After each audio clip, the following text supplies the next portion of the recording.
Figure out yourself. That's what my wife, Stephanie, screamed as she slammed her foot on the gas, leaving me in the parking lot of a gas station in Billings, Montana. Denver, our home, was 200 miles away. Her sisters, Jessica and Vanessa, were in the back seat, cackling like it was the best joke they'd ever heard. My name is John. I'm 34, a construction foreman for North Peak Engineering, and I had been married to Stephanie for 8 years. This was supposed to be a relaxing weekend getaway for her cousin's wedding, just the 4 of us in her sedan, sharing the costs.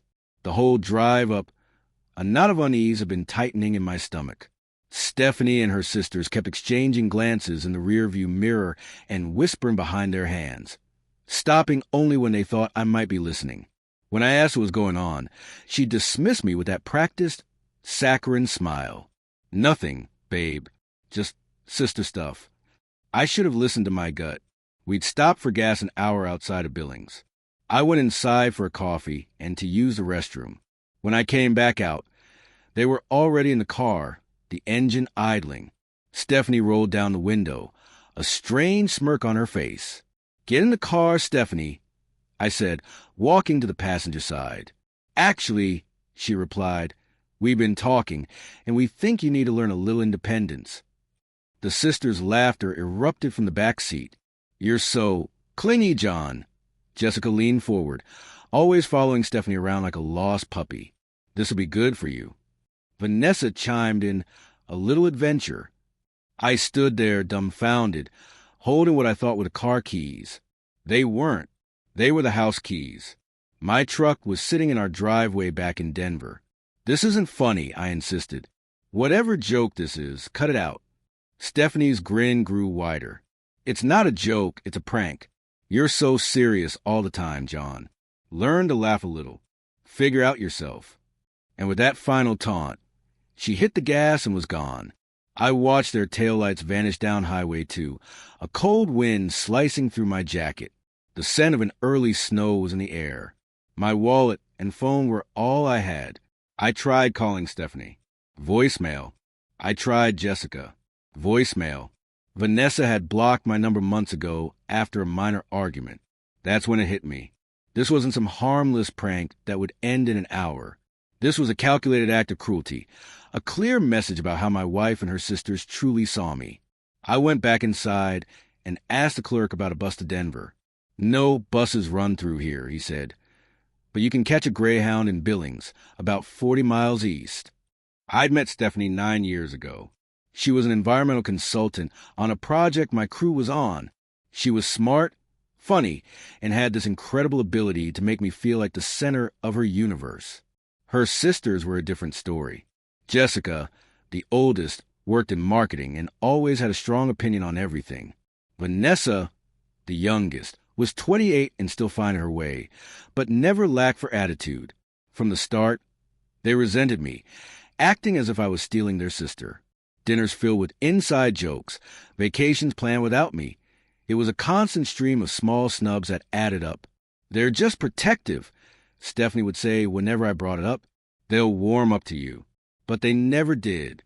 If anything, it got worse after we married. Jessica would criticize me, saying I held Stephanie back from traveling.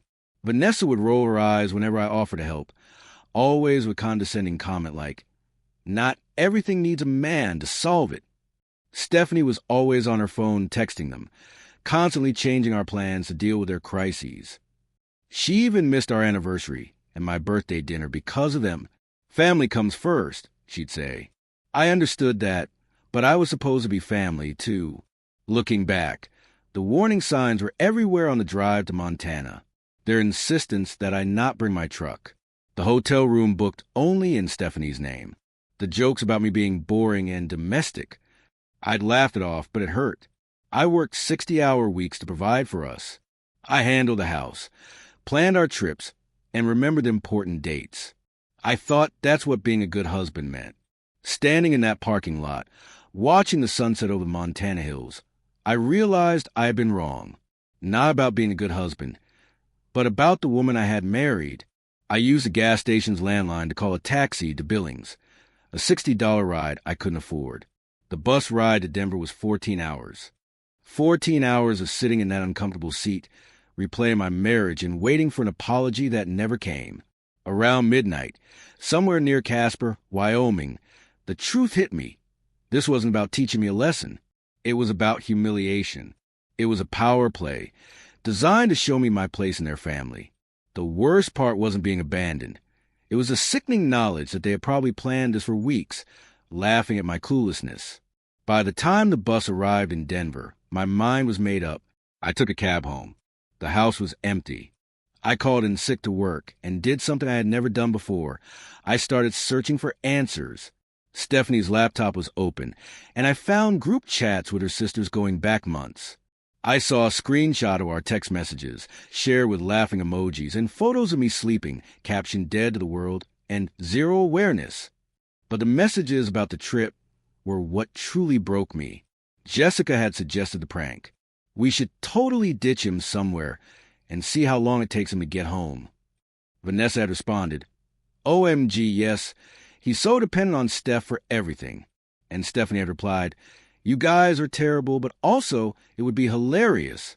They had planned every detail. I closed the laptop, packed a bag, and left. I didn't leave a note. I just walked out the same way they had driven away from me. The difference was I wasn't coming back. I drove my truck to my brother Kevin's apartment in Colorado Springs. When I showed up with a duffel bag, he just handed me a beer. "How long you staying?" he asked. "Don't know yet." Kevin had never liked Stephanie. I told him everything. "Jesus, John," he said when I finished, "you're better off without her." I got a transfer at work and started a new project.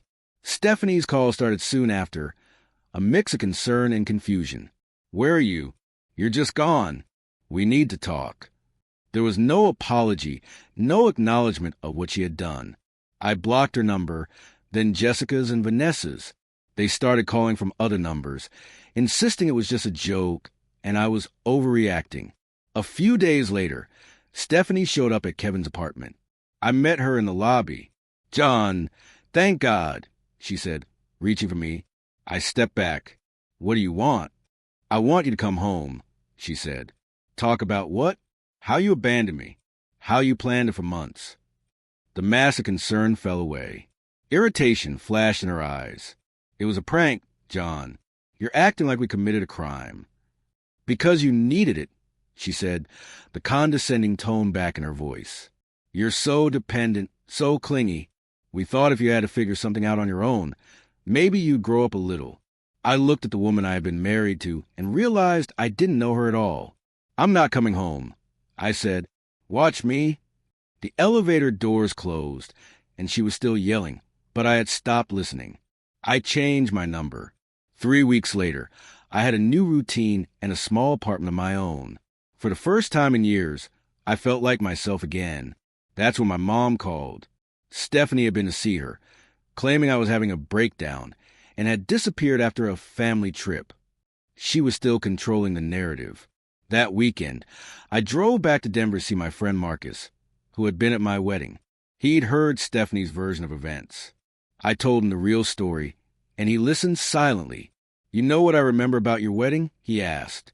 "Every time you were laughing and having fun with my crew guys, Stephanie would interrupt, pulling you away." I remembered that. I had thought she was just being a good hostess. "Maybe," he said, "or maybe she didn't like seeing you happy without her." Over the next few months, I took control of my life. I opened my own bank account, hired a lawyer, and filed for divorce. My lawyer, Patricia Coleman, listened without judgment. She had an investigator find social media posts of Stephanie and her sisters celebrating my absence, and she got access to the group chats, confirming the months of planning. At the divorce hearing, Stephanie's attorney tried to paint me as an unstable husband who had abandoned his wife. But Patricia calmly presented the evidence. The screenshots, the social media posts, the records of harassment. The judge granted the divorce, dividing the assets equally. 3 years after that gas station in Montana, it was finally over. The business management classes I'd been taking paid off, and I started my own company.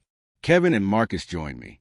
I bought a house with a garage for my tools and a yard all to myself. A year after the divorce, Marcus asked if I'd heard about Stephanie. She had remarried and divorced again, lasting about a year.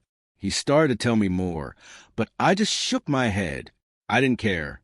Stephanie and her sisters eventually faced their own consequences. Jessica lost her job.